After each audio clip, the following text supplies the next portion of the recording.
오늘의 말씀 열왕기하 22장 3절에서 13절 말씀입니다.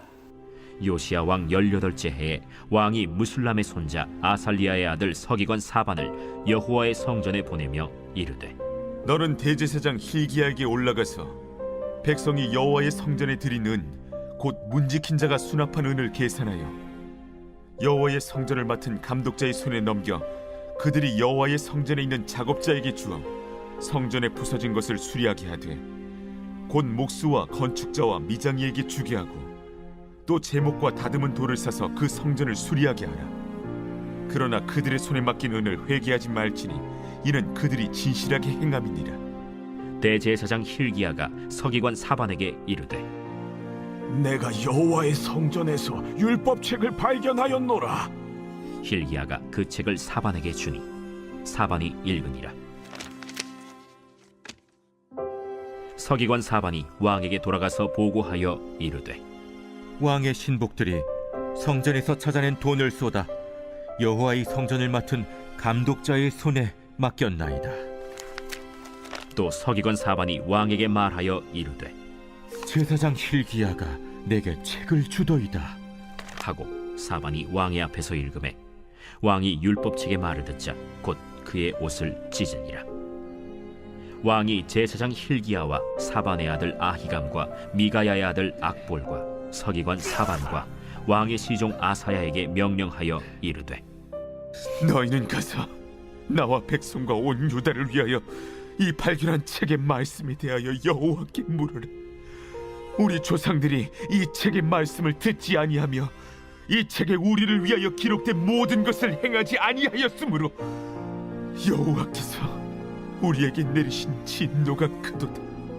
오늘의 본문은 이스라엘 역사 가운데 충격적인 장면 중 하나입니다.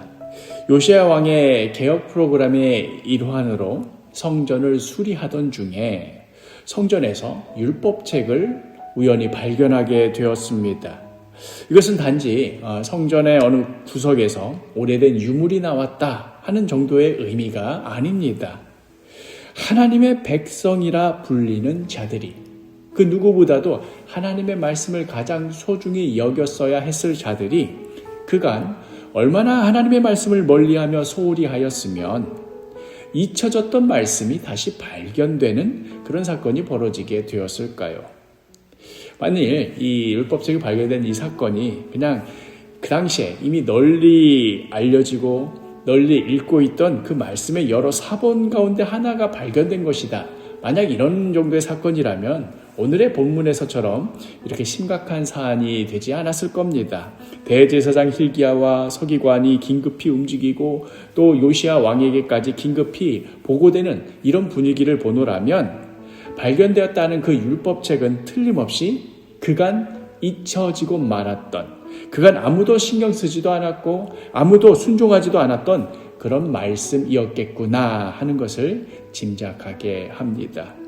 학자들은 이때 발견된 책이 신명기 28장에 나오는 저주의 말씀이 포함되어 있을 것이라 추측합니다. 신명기 28장을 보시면 알겠지만 상당히 긴 분량입니다. 그 분량 가운데 저주의 말씀이 대부분을 차지하고 있는데 그 중에 기억에 남는 장면을 고르라고 한다면 하나님 말씀에 불순종했을 때 이러이러한 저주를 받을 것이라는 그 모습 가운데 이런 말씀이 있습니다. 신명기 28장 56절과 57절. 또 너희 중에 온유하고 연약한 부녀 곧 온유하고 연약하여 자기 발바닥으로 땅을 밟아보지도 아니하던 자라도 자기 품의 남편과 자기 자녀를 미운 눈으로 바라보며 자기 다리 사이에서 나온 태와 자기가 낳은 어린 자식을 남몰래 먹으리니 이는 내 적군이 내 생명을 애워싸고 맹렬히 쳐서 곤란하게 함으로 아무것도 얻지 못함이리라. 이 세상 가운데 가장 아름답고 고귀한 것이 있다면 무엇이겠습니까? 바로 어머니의 사랑 아니겠습니까? 그런데 하나님을 떠난 백성의 모습, 그리하여 그 저주 가운데 있는 그 백성의 모습이 어떠한가? 바로 그러한 고귀한 어머니의 사랑마저도 변질되고 파괴되어서 어미가 제 자식을 잡아먹는 일이 벌어질 것이다 경고하는 것이지요. 이 무시한 그 말씀을 읽고 요시야 왕이 보이는 반응이 11절 말씀, 왕이 율법책의 말을 듣자 곧 그의 옷을 찢으니라. 요시야는 이 하나님 말씀 가운데 나타난 사태의 심각성을 즉각 인지하였습니다. 이어지는 13절에 너희는 가서 나와 백성과 온 유다를 위하여 이 발견한 책의 말씀에 대하여 여호와께 물으라. 우리 조상들이 이 책의 말씀을 듣지 아니하며 이 책에 우리를 위하여 기록된 모든 것을 행하지 아니하였으므로 여호와께서 우리에게 내리신 진노가 크도다. 요시야 왕의 이 반응은 이제 어쩌면 우리에게 저주가 올지도 모르겠다. 정말 심각한 상황이구나 하는 식의 그런 반응을 넘어섭니다. 이미 확정적으로 정해진 이 저주의 심각성 앞에 이제 우리가 어떻게 하면 좋단 말인가 하는 그러한 반응이었습니다. 역사적 결론이 내려질지도 모르겠다가 아니라 이미 내려졌습니다. 중요한 것은 이제 이 결론을 바꿀 수 있느냐 없느냐가 아니라 우리가 왜 이러한 결론에 다다를 수밖에 없었는가 하는 것에 대한 지각입니다. 우리와 우리의 조상들이 하나님 앞에 행한 죄가 크다. 우리가 이토록 하나님의 말씀에 순종하지 않았다. 그렇기에 우리가 멸망당하게 된 것이다 하는 자신들의 다가올 심판에 대한 그 이유에 대한 자각입니다. 역사적 가정이긴 합니다만은 어쩌면 남유다는 성전 안에서 율법책을 끝내 발견하지 못한 채 아무런 자각 없이 그저 조상들이 대대로 해왔던 그 악한 일들을 계속하다가 어느 날 갑자기 망했을 수도 있었을 것입니다. 예루살렘이 포위되고 성전이 불타서 다 사라진 것을 보면서도 여전히 우리가 왜 이런 일을 당하는지 아무런 이유도 의미도 깨닫지 못한 채 그저 할 수 있었던 말이라고는 우리가 힘이 없어서 망했다. 다른 외세가 너무나 강했기 때문에 망했다. 돈이 없어서 그랬다. 군사력이 약했다. 등등 세상 여느 다른 나라들의 멸망의 이유와 다를 바 없이 그렇게 역사의 세파 가운데 소리 소문 없이 사라졌을 수도 있었을 것입니다. 그러나 똑같이 멸망한다 하더라도 그 이유를 알고 있는 것과 그렇지 않고 있는 것은 천지 차이입니다. 우리가 멸망한 것은 하나님 앞에 범죄하였기 때문이다. 그렇기에 우리가 다시 하나님께로 돌아가는 한 설사 나라가 망하고 성전이 불타서 사라져버렸다 하더라도 우리에게는 소망이 있다. 우리에게는 내일이 있다. 이 귀중한 자각이 바로 요시야 시대 발견된 율법책에서부터 비롯되었던 것입니다.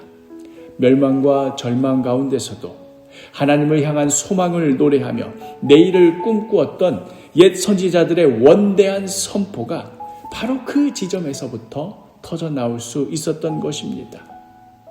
그러나 그 이유를 모른 채 그냥 힘이 없어서 돈이 없어서 다른 무슨 조건이 맞질 않아서 등등의 허망한 결론으로 멸망하고 말았다면 여전히 그들이 망한 이유가 돈 때문인 줄 알고 군사력 때문인 줄 알고 그거 채우려고 헛된 몸부림만 치다가 세상 여느 나라들 틈바구니에 이리저리 물들다 결국 그 정체성을 잃고 사라지고 말았을 것입니다. 그러니 설사 망한다 하더라도 참으로 비극적인 일입니다마는 설사 망한다 하더라도 하나님께 매를 맞고 그 이유를 알고 망하는 것이 은혜입니다. 다시 일어서지 못할 것 같은 절망 가운데 쓰러진다 하더라도 이 모든 이유가 하나님께 있음을 알고 쓰러지는 데에 소망이 있습니다. 여호와께서 우리에게 내려진 진노가 크도다. 분명 다가올 심판에 대한 처절한 절규였지만 그러나 하나님 앞에서의 절규였기에 바로 그 자리에서조차도 소망이 있었던 것입니다. 기독교는 매를 피하게 해주는 그런 스킬을 가르쳐주는 종교가 아닙니다. 설사 지독한 매를 맞는다 하더라도 우리가 하나님 안에 있음을 깨닫게 하는 것, 그것이 바로 우리가 하나님을 믿는다 하는 의미입니다. 예레미야 애가 3장 25절과 26절, 기다리는 자들에게나 구하는 영혼들에게 여호와는 선하시도다. 사람이 여호와의 구원을 바라고 잠잠히 기다림이 좋도다. 훗날 정말로 이 심판이 벌어지고 그 불타버린 절망의 한복판에서 요시야 왕이 그 읽고 찢어버렸던 자신의 옷을 찢었던 그 저주가 실제로 벌어지고 있던 그 현장 한복판에서 예레미야가 했던 고백 아니겠습니까? 그런데 그 한복판에서라도 여호와의 구원을 바라는 것, 바로 거기에 우리의 소망이 있습니다. 매를 맞아 아파 울더라도 하나님께 맡고 있음을 아는 데에 우리의 내일이 있습니다. 오늘 하루도 오늘의 고단함과 버거움이 그냥 아무런 이유도 없는 것, 아무도 가치도 없는 것이 아닌 하나님 안에서 벌어지고 있는 섭리 가운데 있음을 겸손히 인정하며 하나님의 역사하심을 잠잠히 기다리며 주님께 소망을 두는 귀하고 복된 하루가 되기를 간절히 축복합니다.